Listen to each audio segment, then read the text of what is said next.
The United Nations is now exercising censorship of the internet at the domain name level, which is to say, we're not talking about a post on Facebook or a tweet on Twitter. We're talking about entire privately hosted websites going offline summarily, disappearing from the internet because their DNS records, their domain name, no longer resolves.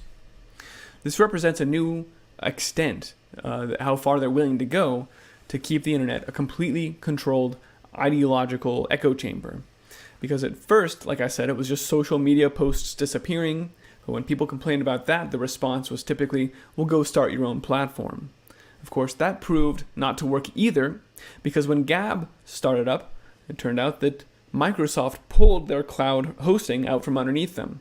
And so they had to go get their own machines. The same thing happened to Parler when Amazon pulled out Amazon Web Services out from underneath them. They literally took away the infrastructure that these two companies were using to try and start their own platforms. So then the game became stand up your own infrastructure, right? Your own machines, get a data center, and build your services there. But now even that won't help because the very backbone of the internet, using the domain names to resolve down to IPs, is being controlled by these registrars who are complying with these takedown notices from the United Nations CTAD, the Counterterrorism Executive Directorate. So I want to talk about this tonight because it is extremely dangerous and it represents the reality that these people will not stop until they control every aspect of speech, online and offline. Let's talk about this a bit. I'm Christian, and this is the Ice Age Farmer broadcast. And this was first reported by Chad Chaddington, who is a journalist. You can find his Telegram channel at The Real Chad Chaddington. And Chad shared this message, which was sent to the owner of a website who was taken off the internet. When the website owner wrote to their domain name registrar, Two Cows, to say, hey, what's going on here? Where's my website? It's not resolving anymore. The registrar wrote back and said, hi, thanks for writing us. Your domain name was reported to ENOM by the UN Counterterrorism Executive Directorate. As such, we took action to ensure that the domain does not resolve.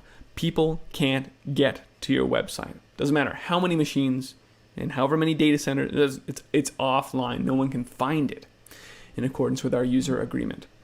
So, if you're on a domain registrar like Epic, with Rob Monster, CEO, talking about free speech, well, maybe you are insulated from this at this point.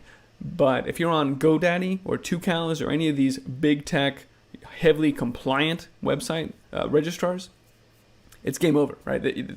All it takes, apparently, is a single message from the United Nations and your website disappears. Now, here's why this is important. The World Economic Forum has been talking for some time about combating online extremism and hate speech. And they've been asking, are we at a turning point? It's just like the article yesterday. Are we at a turning point? Is now the time to actually take better control over these things? Quote, as our digital and physical worlds continue to collide, our online safety, which is based on the content we create, see, and share, will become our personal safety. So they're conflating these two things. This is a quote from someone at the World Economic Forum. And even more interestingly, I thought, was the way that they're phrasing this. We're going to, quote, have to create a vocabulary to talk about how friends fall down the wrong YouTube hole and then come out speaking an entirely different language.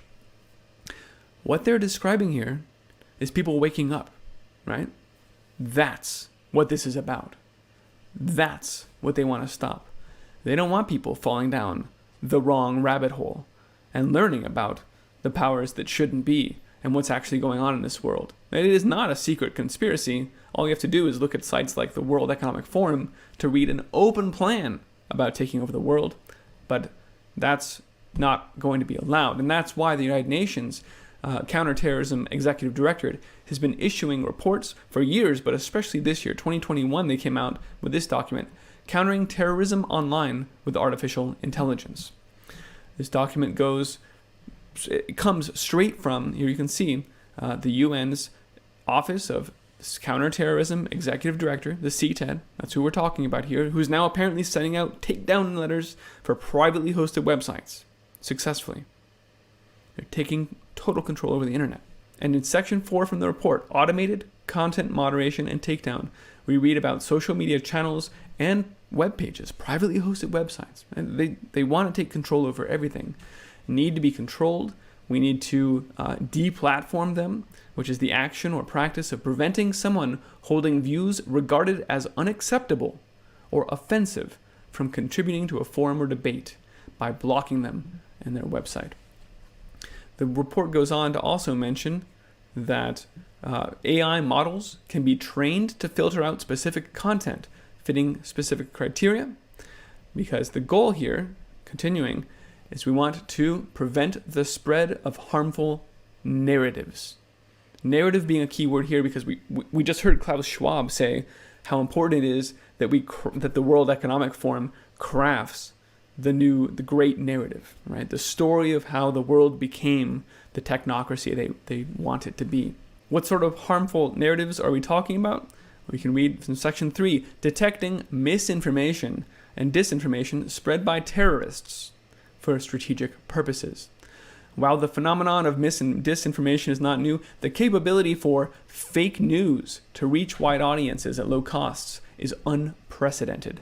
While the fabrication or distortion of information is not necessarily illegal, it can be harmful. It's not illegal, but we don't like it. We want the narrative, right? They want total control over what you are allowed to see and hear online, and now we're seeing even what you're able to publish. They want to keep you from even putting it up there. Of course, then they cite how the COVID-19 pandemic, it's COVID. People were posting bad things, and we have to take that information offline. We have to get it off before it's even published. The report doesn't just stop at publishers, though. We read from section 2, we can also identify red flags of radicalization. A further artificial intelligence use case for countering terrorism online concerns the use of AI to help identify individuals who are at risk of radicalization, right? Who are at risk of falling down the wrong rabbit hole and believing the things we don't want them to believe. Radicalization may be a complex social phenomenon and the path is very personal and political, but machine learning techniques such as NLP can provide support to law enforcement and counterterrorism agencies. For example, NLP can be used to identify keywords that may indicate the state of radicalization of a social media account or the vulnerability of an individual to terrorist narratives. So if someone starts wrongthink, if you start posting any indication that you're questioning the official narrative, then bloop, bloop, you're going to trigger an alarm and the agencies will get an alert that says, hey, this guy needs to be pushed back over into the right direction. In this, we've already seen went live last year when it came out that Google was offering data to law enforcement based on certain search terms. So again, if you search for the wrong thing in the wrong search engine, like Google or Bing or any of those big tech companies, you are just openly submitting yourself to perfect surveillance and asking for the government to watch everything you're looking at. It's madness. You better be doing any real research through a site like DuckDuckGo and probably using Tor if you're being serious about it. But stepping back, they also offer that when people search for those wrong think kinds of things, well, if it matches these predefined indicators, then we can just shove some corrective material in their face. Just put the right propaganda right on all sides. Put on the horse blinders, ladies and gentlemen. Advertisements with positive, de-radicalizing content are triggered, and users are redirected to ads or curated videos on a YouTube channel designed to refute the wrong think. No, it's safe and effective, right? If you start searching for side effects, no, safe and effective. They're going to nudge you right back where you're supposed to go. So why is this important? It's because we're not really talking about ISIL, right? Which is what the document framed. Oh, it's all about terrorists and violent extremists. And we're certainly not just talking about injections. In fact, this piece from the Institute for Strategic Dialogue makes it clear that climate change is now at the intersection of hate, disinformation, and extremism. So if you search for the grand solar minimum, if you look at solar cycles, all of a sudden, you're in the wrong space. And you're not allowed to think about that. And we can surface some things that talk about your carbon footprint and whip you back into shape. Now, I'm going to stop here and talk more about this article in a future video. I realize I've been waiting on that, and I'll share why that's the case when I finally get there. But for now, I think this speaks for itself. The United Nations has taken control even over privately hosted websites. Even those folks don't have a chance at publishing the wrong kinds of ideas online. So let's leave it there for now. Ladies and gentlemen, you can find this report and all my reports on Ice Age for now, still at iceagefarmer.com. If you appreciate this broadcast, please do help me keep it running. As I said, it takes resources to host a site privately and to do all this infrastructure that is really the last option to try and evade this censorship. And I do host my domain at Epic, where they're talking about free speech. So these are the ways that you can try and insulate yourself for as long as possible against these encroaching forces. But what we're seeing is a relentless attack against free speech online. So thanks for watching. If you want, you can support my work via